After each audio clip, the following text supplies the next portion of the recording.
Halo Sobat SAUDC, salam kesetaraan. Selamat datang di SAUDC Talks bersama aku, Isti, yang akan menemani teman-teman sekalian.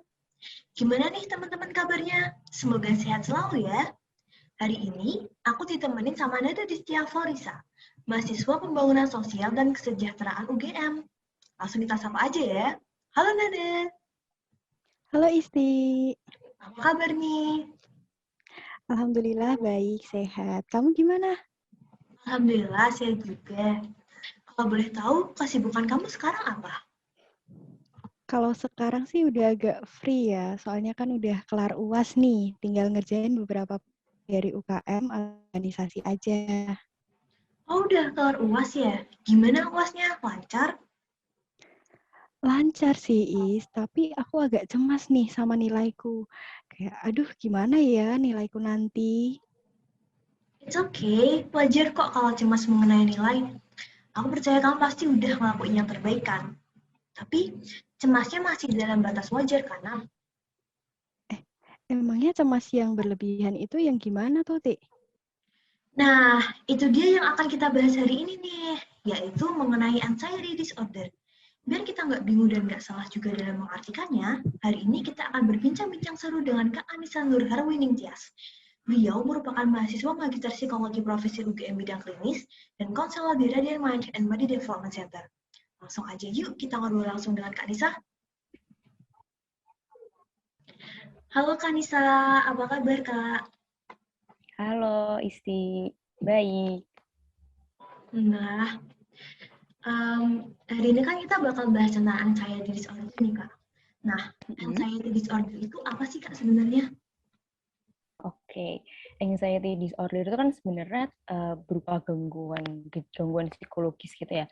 Nah, seperti kalau bahasa Inggris sendiri kan anxiety artinya kecemasan. Jadi bisa disebut juga kalau anxiety disorder ini itu merupakan gangguan yang berupa perasaan cemas ataupun khawatir berlebihan. Yang dia ini itu objeknya ini bisa jadi objek khusus atau situasi khusus, ataupun yang dia ini objek dan situasinya ini nggak khusus kayak gitu. Dan sebenarnya kalau dibilangin sendiri, anxiety disorder ini ada beberapa bentuknya kayak gitu. Dan makanya tadi ada yang memang berdasarkan situasi khusus sama situasi yang tidak khusus kayak gitu. Dan biasanya durasinya itu berlangsung beberapa minggu ataupun sampai beberapa bulan kayak gitu. Oh Kak, Oh, terus bagaimana sih membedakan antaranya cemas atau anxiety biasa dengan anxiety disorder? Oke, kalau anxiety biasa nih berarti yang dimaksud lebih ke feeling anxious ya, jadi merasa cemas kayak gitu ya. Ya, Nah, perbedaannya sendiri, feeling anxious sama anxiety disorder itu, kalau feeling anxious ini biasanya dia ada situasi khususnya nih, ada situasinya yang menyebabkan hal itu kayak gitu. Jadi situasinya jelas kayak gitu. Misalnya kayak teman-teman mau ujian atau setelah ujian kayak gitu kan biasanya rasanya deg-degan ya. Jadi ada perasaan nervous gitu. Nah, itu berarti lebih ke feeling anxious. Jadi itu adalah kecemasan yang biasa kayak gitu. Atau misal mau ngomong di depan banyak orang gitu, mau ngasih pidato atau apa, nah itu dia lebih ke feeling anxious atau merasa cemas itu tadi gitu. Nah, sedangkan kalau anxiety disorder ini biasanya uh, penyebab kecemasan ini tuh nggak jelas kayak gitu. Bisa jadi karena dia takut sesuatu yang hal itu tuh belum jelas bentuknya kayak gimana, entah takut terhadap penilaian orang kayak kayak gitu. Jadi perbedaannya adalah di situasinya itu tuh penyebabnya jelas kalau feeling anxious, sedangkan kalau anxiety disorder itu kurang kurang apa ya, kurang kurang konkret gitu, sama biasanya durasinya itu tadi. Jadi kalau feeling anxious, misal nih setelah teman-teman kelar ujiannya kan biasanya ya udah gitu kan perasaannya jadi lega gitu, udah nggak ngerasa lagi tuh cemasnya. Atau misal setelah kelar pidato ngomong di depan banyak orang kan juga jadi lebih plong gitu, kayak udah nih udah kelar kayak gitu. Tapi anxiety disorder ini tuh bisa berlanjut terus menerus, tadi durasinya lebih lama kayak gitu. Oh, oke oke Kak. Terus kan tadi Kak Nisa sempat nge-mention nih ada beberapa jenis anxiety disorder. Nah, itu apa aja nih Kak? Oke, jadi anxiety disorder ini ada beberapa bentuknya. Kalau teman-teman pernah dengar OCD, Obsessive Compulsive Disorder, Pernah dengar Kak? nah, itu termasuk jenis dari anxiety disorder juga. Jadi di mana ada pikiran obsesi terhadap suatu hal dan kompulsif sesuatu yang akhirnya berulang kayak gitu.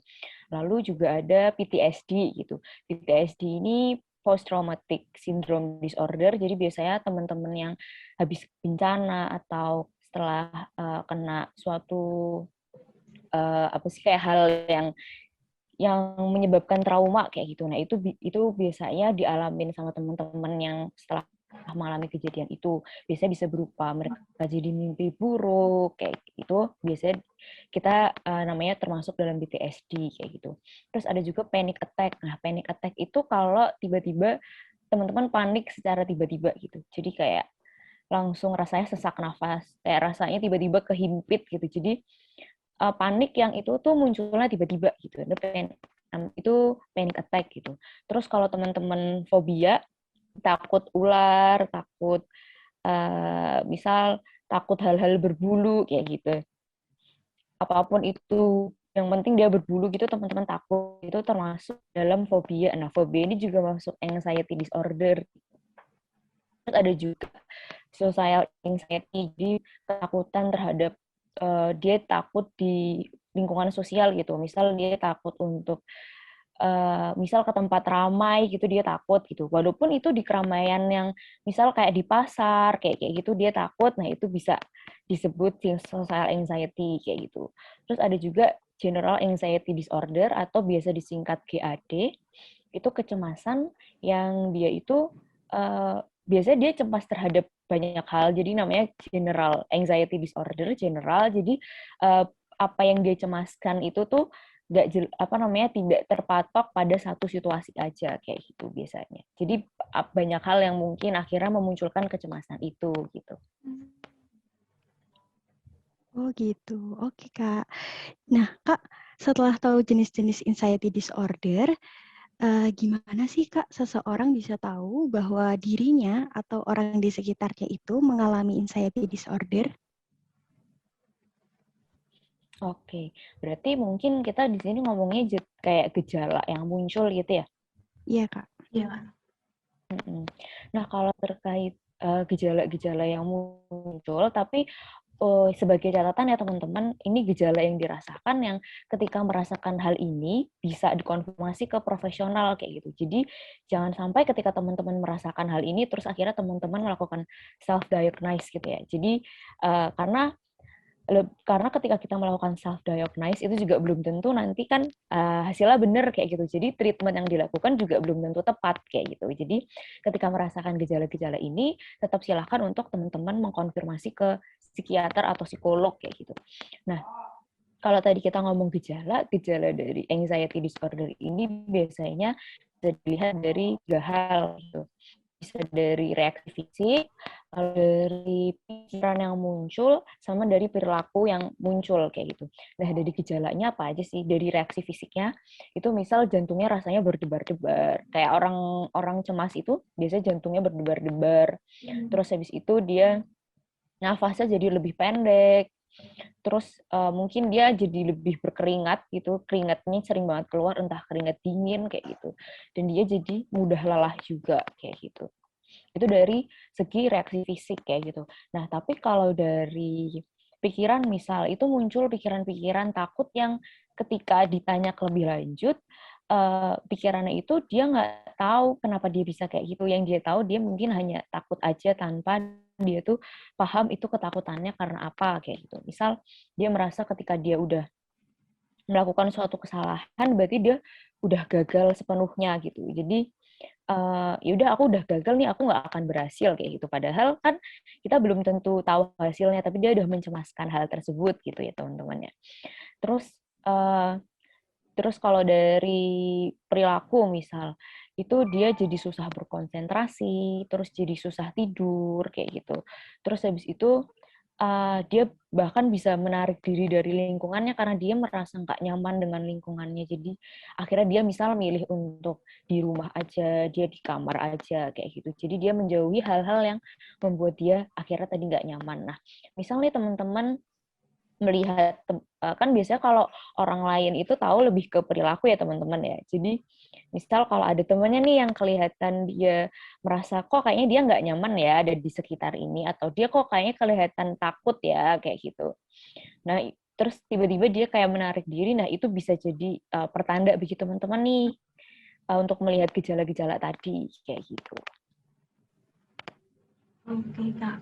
Nah, apabila gejala-gejala yang telah disebutkan tadi kambuh, apa sih, Kak, hal yang harus dilakukan pertama kali?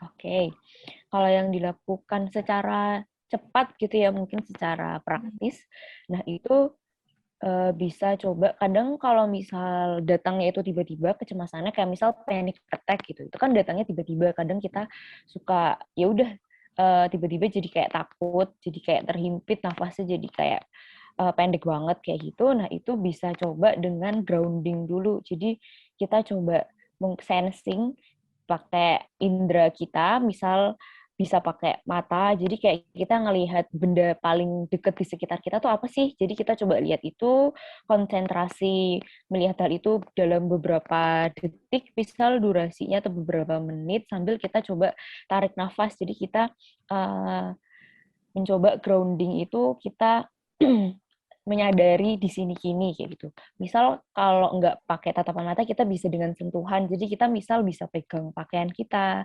merasakan teksturnya kasar atau halus kayak gitu. Jadi itu ngebantu kita untuk lebih berkonsentrasi, untuk lebih fokus menyadari diri kita itu ada di mana kayak gitu. Atau misal kalau misal udah lebih tenang, kita bisa coba relaksasi kayak gitu. Jadi ambil nafas panjang, terus dibuang perlahan kayak gitu. Jadi itu lebih membantu kita untuk lebih rileks gitu. Oke, Kak. Nah, kita kan nggak tahu ya, Kak, kalau misalnya di sekitar kita, nih, ada orang yang mengalami anxiety disorder. Gimana sih perlakuan yang tepat untuk menghadapi orang yang mengalami anxiety disorder ini? Oke, jadi kalau untuk menghadapi orang yang anxiety disorder ya berarti ya? Iya, Kak. Iya, Kak. Oke, jadi untuk membantu nih teman-teman yang sedang mengalami anxiety disorder, kita bisa coba uh, misal ketika mereka lagi panik, kita tepuk perlahan aja pundaknya kayak gitu, atau kita bisa pegang tangannya dan coba membantu tadi dengan relaksasi. Jadi ambil nafas perlahan, buang nafas perlahan. Jadi kayak kita menuntun dia gitu untuk melakukan hal tersebut kayak gitu. Lalu kita bisa coba tanyakan apa yang bisa aku bantu nih saat ini untuk menenangkan kamu kayak gitu. Jadi kita menanyakan kebutuhan dia saat ini itu apa kayak gitu. Oh, oke. Terima kasih, Kak. Terus, aku penasaran nih, Kak. Sebenarnya anxiety disorder ini tuh bisa sembuh nggak sih, Kak? Ada nggak cara mengatasi anxiety disorder ini?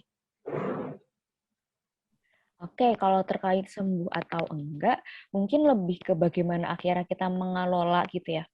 Karena sebenarnya perasaan cemas itu kan perasaan yang netral ya, isti dan nada. Jadi dia ini sebenarnya kadang kalau kita merasa cemas, kita merasa takut, itu sebenarnya pertanda bahwa tubuh kita ini sedang ngasih tahu ke kita nih kalau ada bahaya loh, jadi kamu harus melakukan suatu hal kayak gitu. Jadi sebenarnya itu adalah reaksi fisik yang wajar dan normal kayak gitu. Yang bisa dilakukan adalah bagaimana akhirnya teman-teman yang mengalami kecemasan ini lebih bisa mengelola dirinya ketika sedang mengalami atau ketika muncul si kecemasan itu kayak gitu. Untuk cara mengatasi anxiety disorder ini, tadi sih kita bisa coba untuk melakukan relaksasi kayak gitu. Jadi coba ambil nafas, lalu dibuang perlahan kayak gitu.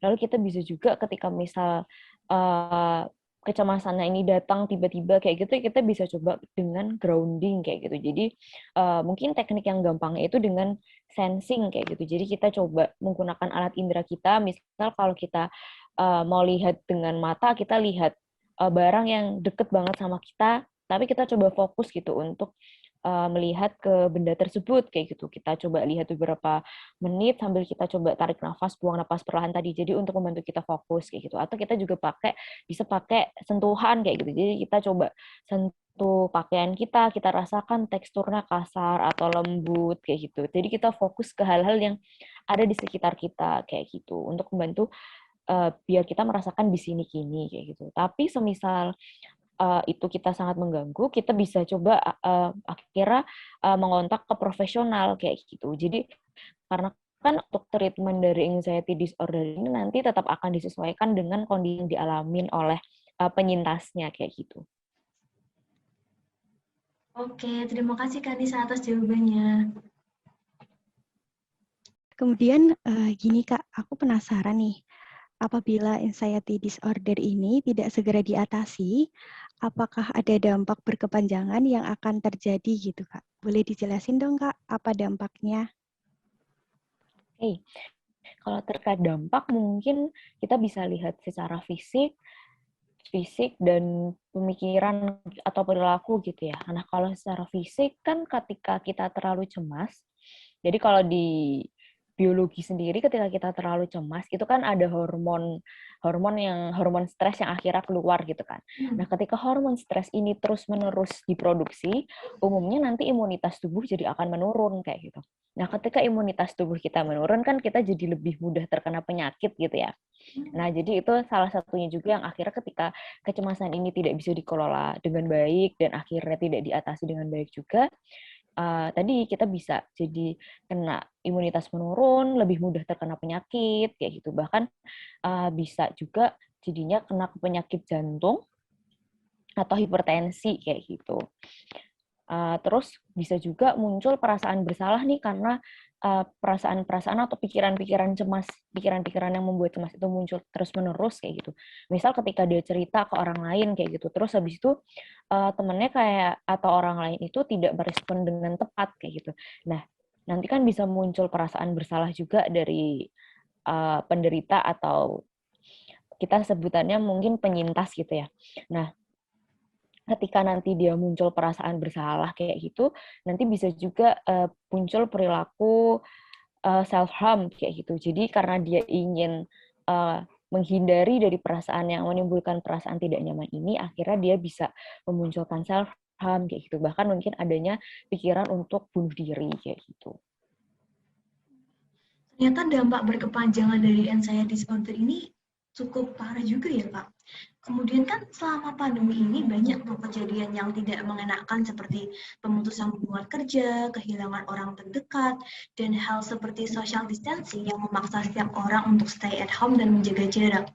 Berita-berita yang disebarluaskan oleh media pun dapat meningkatkan anxiety masyarakat tuh Kak.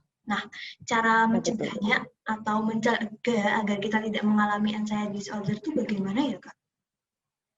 Oke. Sebenarnya mungkin kita nggak bisa langsung mencegah ya karena sebenarnya merasa cemas apalagi di kondisi sekarang yang kita nggak pernah tahu pandemi ini kapan selesainya, jadi penuh ketidakpastian juga kondisi pandemi ini itu pasti memang membuat cemas kayak gitu. Bahkan kemarin aku sendiri aja juga baru dapat pesan gitu dari teman aku, tiba-tiba ngontak dia beberapa minggu ke belakang ini sering banget merasa cemas karena kondisi pandemi sekarang kayak gitu. Dia merasa sangat takut dan lain sebagainya kayak gitu. Nah, sebenarnya pada akhirnya yang bisa kita lakukan sendiri untuk akhirnya bisa mengelola perasaan cemas itu tuh ada beberapa hal sih, dan ini sendiri kemarin aku coba ringkas dan ambil beberapa poin dari CDC dari WHO juga. Itu ada beberapa hal yang bisa kita lakukan. Kita menyadari pikiran atau perasaan yang menimbulkan perasaan cemas tersebut. Jadi kita sadarin dulu nih perasaan itu bahwa oh saat ini aku sedang cemas ya.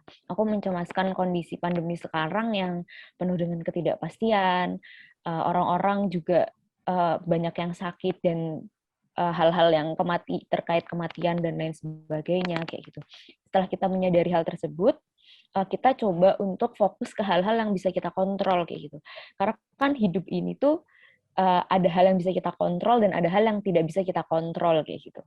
Nah, akhirnya hal yang kita lakukan adalah hal yang bisa kita kontrol nih. Kita coba untuk stay connected dengan orang-orang, dengan teman-teman kita kayak gitu misalnya nih. bertanya kabar, atau kita main virtual game lah, atau misal ngobrol online seperti ini, itu bisa dilakukan kayak gitu. Lalu kita juga bisa mencoba untuk olahraga kayak gitu. Selain kita untuk meningkatkan imunitas tubuh dengan olahraga, itu juga membuat kita jadi lebih fokus nih kayak gitu. Lalu kita juga bisa untuk mengelola diet atau pola makan kita selama pandemi kayak sekarang, selama PPKM, apalagi kita nggak bisa keluar rumah gitu ya. Terus kita bisa memaintain rutinitas kita. Jadi walaupun kita misal cuma di rumah doang nih, kita tetap harus mencoba untuk membuat rutinitas. Misal kita bangun jam berapa? Jam 5 misal, jam 5 bangun, setelah itu kita misal kalau yang Islam kita bisa sholat kayak gitu. Terus setelah sholat kita buat sarapan, atau kita misal keluar rumah coba jalan-jalan kayak gitu. Jadi kita tetap membuat rutinitas kayak gitu. Terus kita bisa juga melakukan meditasi, coba untuk relaksasi, mindfulness, kayak gitu juga bisa dilakukan kayak gitu. Jadi untuk membantu kita bisa memproses emosi yang kita rasakan kayak gitu. Lalu kita juga bisa, kalau misalnya kita tahu sumber kecemasan kita munculnya dari sosial media gitu ya, dengan banyaknya berita pandemi dan kematian dan lain sebagainya, kita mengurangi untuk mengakses informasi terkait COVID-19 ini kayak gitu, atau informasi-informasi yang akhirnya menimbulkan kecemasan kayak gitu. Nah, kalau misal ternyata kita udah melakukan hal tersebut tapi kita tidak merasa tenang juga nih, teman-teman bisa coba untuk menghubungi profesional, psikolog kah, atau misal cari healthcare kayak gitu. Nah, sebenarnya dari himpunan psikologi sendiri untuk membantu masyarakat sendiri, mereka buat ini sih semacam hotline untuk masyarakat itu bisa menghubungi kayak gitu. Jadi misal sedang merasa cemas kayak gitu, terus tadi kehilangan pekerjaan kayak gitu yang kayak dibilang Isti kayak gitu, atau ada permasalahan keluarga karena kondisi pandemi sekarang, nah itu bisa menghubungi hotline-nya dari HIMSI sendiri kayak gitu. Jadi kalau nggak salah bisa dikontak di 119, nanti pencet nomor 8 kayak gitu kalau nggak salah informasinya gitu. Wah, benar-benar insightful ya perbincangan kali ini. Nah, pertanyaan terakhir nih Kak. Kalau misalkan kita pengen tanya-tanya lebih lanjut nih, kita bisa menghubungi Kak Nisa lewat mana ya Kak? Kalau untuk aku sendiri, di kontak sendiri bisa, kalau aku sendiri kan sekarang juga lagi jadi konselor ya di Radian gitu. Nah, jadi teman-teman bisa coba kontak radian.yk, itu sebuah biro psikologi juga yang dipunyai oleh kakak tingkat aku, kayak gitu. Jadi beliau ini juga seorang psikolog, dan saat ini juga ada, jadi pemiliknya dua, satunya psikolog, satunya masih kuliah, tapi sedang dalam proses menyelesaikan tesis gitu. Nah, aku bisa dikontak lewat itu tadi, radian.yk. Oke, terima kasih kepada Kak Nisa telah bersedia berbagi ilmu kepada kami. Ya, sangat Ya, insightful sama-sama. sekali ya, Ti, tadi. Aku jadi lebih ngerti nih tentang anxiety disorder. Sama aku juga. Semoga apa yang telah disampaikan oleh Kak Nisa tadi dapat bermanfaat bagi teman-teman yang mendengarkan SAUDC Talks ini. Kemudian terima kasih juga kepada Sobat SAUDC yang telah mendengarkan podcast ini. Sampai jumpa di SAUDC Talks berikutnya. Kami, Isti dan Nada, serta Kak Nisa pamit undur diri. Salam kesetaraan. Salam kesetaraan. Kesetaraan.